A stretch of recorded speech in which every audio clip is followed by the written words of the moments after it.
నమస్తే. ప్రస్తుతం మనం మక్తల్ మున్సిపాలిటీ పరిధిలో స్థానికంగా వార్డ్ 13లో ఉన్నాం. 13th వార్డు నుంచి సంపూర్ణంగా బీజేపీ పార్టీ బలపరిచిన పావని బాల్చేడ్ గారు అయితే మనతో ఉన్నారు. సో వారి మాటల్లోనే వార్డులో పెద్ద ఎత్తున ప్రచారం చేస్తున్నట్టు కనిపిస్తూ ఉంది. మరి ప్రచారంలో ప్రజలు ఏ విధంగా రిసీవ్ చేసుకుంటా ఉన్నారు, 13th వార్డుకు సంబంధించి ఎటువంటి సమస్యలు కనిపిస్తూ ఉన్నాయి, రేపు గెలిచిన తర్వాత వార్డు కోసం ఏమేమి చేద్దాం అనుకుంటున్నారు, ఇలా పలు అంశాలపై వారితో మనం మాట్లాడే ప్రయత్నం అయితే చేద్దాం. నమస్తే అమ్మ. నమస్తే. ఎట్లా ఈ జనసందోహం చూస్తుంటే ఆల్రెడీ గెలిచినాక విజయోత్సవ ర్యాలీ కనిపిస్తా అలాగే ఉందండి. ఎందుకంటే మేము ఇది 4th టైం మేము ఈ వార్డు నుంచి మేము గెలవడము. 4th టైం, 3rd టైం మేము ఇదే వార్డు నుంచి గెలిచి మున్సిపల్ చైర్మన్ కూడా నేనే అయ్యాను. సో నేను ఎంత డెవలప్ చేశానో ఈ జనసందోహం చూసి మీకే అర్థమవుతుంది. వీళ్ళందరూ కూడా నేను పిలవలేదు, మీ వెంట మేము వస్తాం, స్వచ్ఛందంగా మేము వస్తాం. మీరు వార్డుని డెవలప్ చేశారు, ఊరిని కూడా డెవలప్ చేయాలి. ఈసారి భారతీయ జనతా పార్టీ కమలం జెండా ఈరోజు మున్సిపాలిటీ మీద ఎగరాలి, మళ్ళీ ఇంకా అభివృద్ధి పనులు ఇంకా చేయాలనేసి ఇంతమంది ఈరోజు నా వెనక వచ్చారు. సో గతంలో అంటే దాదాపు మీరు 20 సంవత్సరాల నుంచి యాక్టివ్గా ఇక్కడ సిట్టింగ్ కౌన్సిలర్గా ఉన్నారు కాబట్టి ఎటువంటి డెవలప్మెంట్ చేసే ప్రయత్నం చేస్తారు? మేము మున్సిపల్ నిధులతోటి రోడ్లు కానీ, డ్రైన్స్ కానీ, ఈ వెజిటేబుల్ మార్కెట్ కానీ, డంపింగ్ యార్డ్ కానీ, శ్మశాన వాటిక కానీ ప్రతిదీ కూడా ఈరోజు డెవలప్మెంట్ జరిగిందంటే అది కేవలం మా మున్సిపల్ నిధులతోటి మేము చేసినటువంటి డెవలప్మెంట్. మీరు కావాలంటే ఇక్కడ ఊర్లో కూడా ఎక్కడైనా సెర్చ్ చేయండి, మేము ఎంత డెవలప్మెంట్ చేసాం. ఇంతకుముందు 5 years ముందు, 5 years తర్వాత చూసుకుంటే కనుక మక్తల్ ఎంత డెవలప్ అయింది.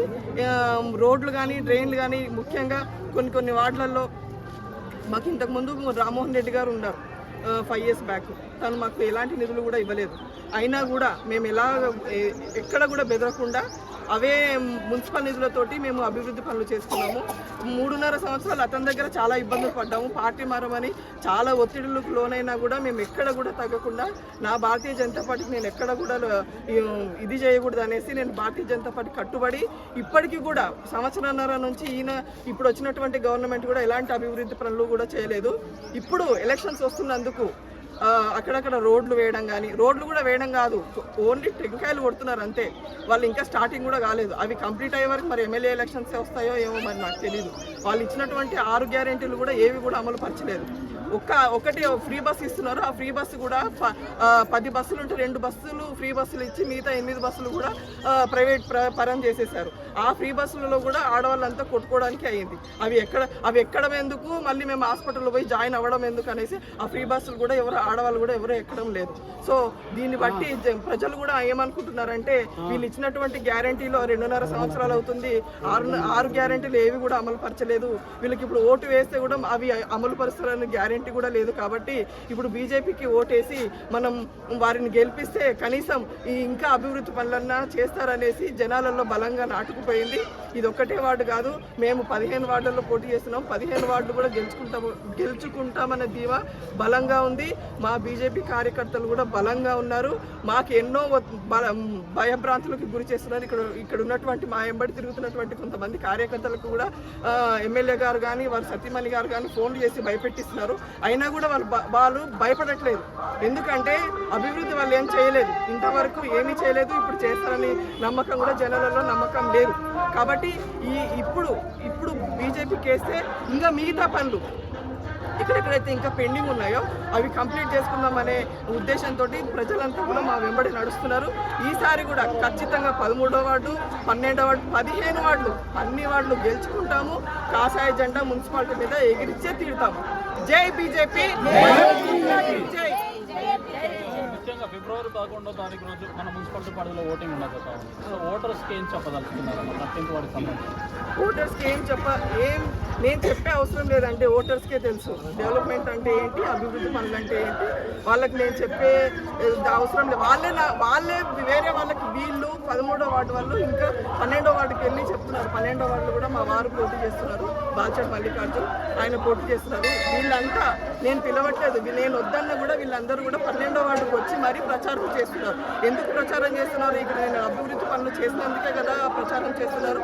అదొకటి గమనించండి. అది 12వ వార్డు వాళ్ళు కూడా స్వచ్ఛందంగా వాళ్ళు కూడా అంటున్నారు ఈసారి మల్లికార్జున్కి వేయాలి, ఓటు వేసి గెలిపించుకోవాలని వాళ్ళు కూడా అనుకుంటున్నారు. మా అభివృద్ధి పనులు ఓటర్లకి నన్ను అడగడం కాదు, ఇక్కడ ఉన్న వాళ్ళకి అందరికీ కూడా అడగండి. మేము చేసామా మేము చేయకపోతే ఇంతమంది నా వెంబడి కూడా రారు. మేము చేసాం కాబట్టి నా వెంబడి ఇంతమంది వస్తున్నారు. సో ఇది ఏదైతే స్థానికంగా పావని గారి మాటల్లో సో పెద్ద ఎత్తున ఏదైతే గతంలో వారు సో చైర్మన్ ఉన్నప్పుడు కావచ్చు, సో దాదాపు 20 సంవత్సరాల నుంచి ఒక కౌన్సిలర్గా ఉన్నప్పుడు కావచ్చు, సో ఏదైతే అభివృద్ధి కార్యక్రమాలు అయితే చేసే ప్రయత్నం చేశామని చెప్పేసి ప్రస్తుతం కాంగ్రెస్ ప్రభుత్వం వచ్చిన ఈ 2 నెలలు కూడా పెద్దగా అభివృద్ధి కార్యక్రమాలు అయితే కనిపిస్తలేవని చెప్పేసి గతంలో వారు చైర్మన్గా ఉన్నప్పుడు ఆనాడు ఉన్న స్థానిక ఎమ్మెల్యే నుంచి కూడా అనేక సో పార్టీ ఫిరాయింపులకు సంబంధించి కూడా అనేక ఇబ్బందికర పరిస్థితులు తలెత్తిన ఎక్కడ నమ్మిన పార్టీ కోసం, నమ్మిన జెండా కోసం, నమ్మిన ప్రజల కోసం ఎక్కడ పార్టీని అయితే మారలేనని ఒక క్లారిటీతో కూడిన ఒక నిజాయితీతో కూడిన రాజకీయాలు అయితే చేస్తూ ఉన్నట్టు మనకు అనిపిస్తూ ఉంది. కాబట్టి ప్రతి ఒక్క ఓటర్ కూడా ఆలోచన చేయాలి. సరైన వ్యక్తులు ఎవరు, సమర్థవంతమైన వ్యక్తులు ఎవరు, రాజకీయాల్లో సంపాదించడానికి ఎవరు వస్తూ ఉన్నారు, రాజకీయాల్లో సేవ చేయడానికి ఎవరు వస్తూ ఉన్నారు. సో ఫిబ్రవరి 11వ తారీఖు రోజు సో 13th వార్డు నుంచి ప్రతి ఒక్క ఓటరు సరైన వ్యక్తికి, సరైన నాయకునికి నాయకత్వ పగ్గాలు అప్పగించినప్పుడే వార్డు అనేది అభివృద్ధి విషయంలో ముందరికెళ్ళడానికి అవకాశం ఉంటుంది. ఏ చిన్న ఏమరపాటు ప్రయత్నం చేసినా మళ్ళీ 5-6 సంవత్సరాలు వార్డు అభివృద్ధి విషయంలో వెనక్కి వెళ్ళడానికి అవకాశం ఉంటుంది. కాబట్టి వీటన్నిటిని ఆలోచన చేసి సరైన వ్యక్తికి ఓటు వేసి వార్డు అభివృద్ధి విషయంలో ప్రతి ఒక్క ఓటరు తోడ్పాటును అందిస్తారని కోరుకుంటాను. థ్యాంక్ యూ వెరీ మచ్ అమ్మ. మంచి మెజార్టీతో గెలుస్తాను.